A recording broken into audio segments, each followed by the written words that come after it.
Tuhan memperhatikan Sarah seperti yang difirmankannya, dan Tuhan melakukan kepada Sarah seperti yang dijanjikannya. Maka mengandunglah Sarah, lalu ia melahirkan seorang anak laki-laki bagi Abraham dalam masa tuanya, pada waktu yang telah ditetapkan sesuai dengan firman Allah kepadanya. Abraham menamai anaknya yang baru lahir itu Ishak, yang dilahirkan Sarah baginya. Kemudian Abraham menyunat Ishak, anaknya itu, ketika berumur 8 hari, seperti yang diperintahkan Allah kepadanya. Adapun Abraham berumur 100 tahun ketika Ishak anaknya lahir baginya. Berkatalah Sarah, Allah telah membuat aku tertawa. Setiap orang yang mendengarnya akan tertawa karena aku. Lagi katanya, siapakah tadinya yang dapat mengatakan kepada Abraham, Sarah menyusui anak? Namun, aku telah melahirkan seorang anak laki-laki baginya pada masa tuanya. Bertambah besarlah anak itu dan ia disapih. Lalu Abraham mengadakan perjamuan besar pada hari Ishak disapih itu. Pada waktu itu Sarah melihat bahwa anak yang dilahirkan Hagar, perempuan Mesir itu bagi Abraham, sedang main dengan Ishak anaknya sendiri. Berkatalah Sarah kepada Abraham, usirlah hamba perempuan itu beserta anaknya, sebab anak hamba ini tidak akan menjadi ahli waris bersama-sama dengan anakku Ishak. Hal ini sangat menyebalkan Abraham oleh karena anaknya itu. Tetapi Allah berfirman kepada Abraham, janganlah sebal hatimu karena hal anak dan budakmu itu. Dalam segala yang dikatakan Sarah kepadamu, haruslah engkau mendengarkannya. Sebab yang akan disebut keturunanmu ialah yang berasal dari Ishak. Tetapi keturunan dari hambamu itu juga akan kubuat menjadi suatu bangsa, karena ia pun anakmu. Keesokan harinya, pagi-pagi Abraham mengambil roti serta sekirbat air dan memberikannya kepada Hagar.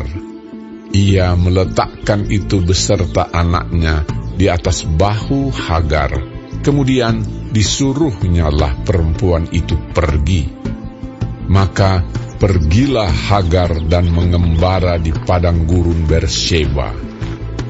Ketika air yang dikirbat itu habis, dibuangnyalah anak itu ke bawah semak-semak, dan ia duduk agak jauh, kira-kira sepemanah jauhnya, sebab katanya, tidak tahan aku melihat anak itu mati. Sedang ia duduk di situ, menangislah ia dengan suara nyaring. Allah mendengar suara anak itu. Lalu malaikat Allah berseru dari langit kepada Hagar, katanya kepadanya, apakah yang kau susahkan, Hagar? Janganlah takut, sebab Allah telah mendengar suara anak itu dari tempat ia terbaring. Bangunlah, angkatlah anak itu, dan bimbinglah dia, sebab aku akan membuat dia menjadi bangsa yang besar. Lalu Allah membuka mata Hagar, sehingga ia melihat sebuah sumur. Ia pergi mengisi kirbatnya dengan air, kemudian diberinya anak itu minum. Allah menyertai anak itu, sehingga ia bertambah besar. Ia menetap di padang gurun dan menjadi seorang pemanah. Maka tinggallah ia di padang gurun Paran, dan ibunya mengambil seorang istri baginya dari tanah Mesir. Pada waktu itu Abimelek beserta Pikol, panglima tentaranya, berkata kepada Abraham, Allah menyertai engkau dalam segala sesuatu yang engkau lakukan. Oleh sebab itu, bersumpahlah kepadaku di sini demi Allah, bahwa engkau tidak akan berlaku curang kepadaku, atau kepada anak-anakku, atau kepada cucu cicitku, sesuai dengan persahabatan yang kulakukan kepadamu. Demikianlah harus engkau berlaku kepadaku dan kepada negeri yang kau tinggali sebagai orang asing. Lalu kata Abraham, Aku bersumpah. tetapi Abraham menyesali Abimelek tentang sebuah sumur yang telah dirampas oleh hamba-hamba Abimelek. Jawab Abimelek, Aku tidak tahu siapa yang melakukan hal itu. Lagi tidak kau beritahukan kepadaku, dan sampai hari ini belum pula ku dengar. Lalu Abraham mengambil domba dan lembu dan memberikan semuanya itu kepada Abimelek. Kemudian kedua orang itu mengadakan perjanjian.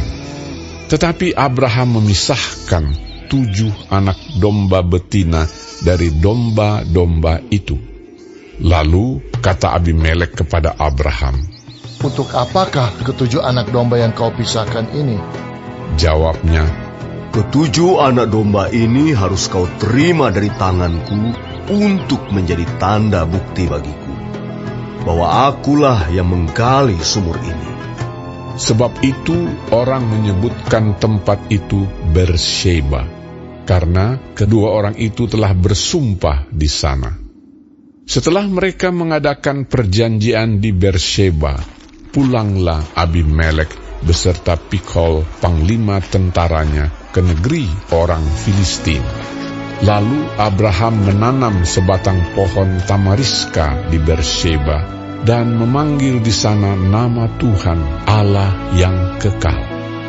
Dan masih lama Abraham tinggal sebagai orang asing di negeri orang Filistin.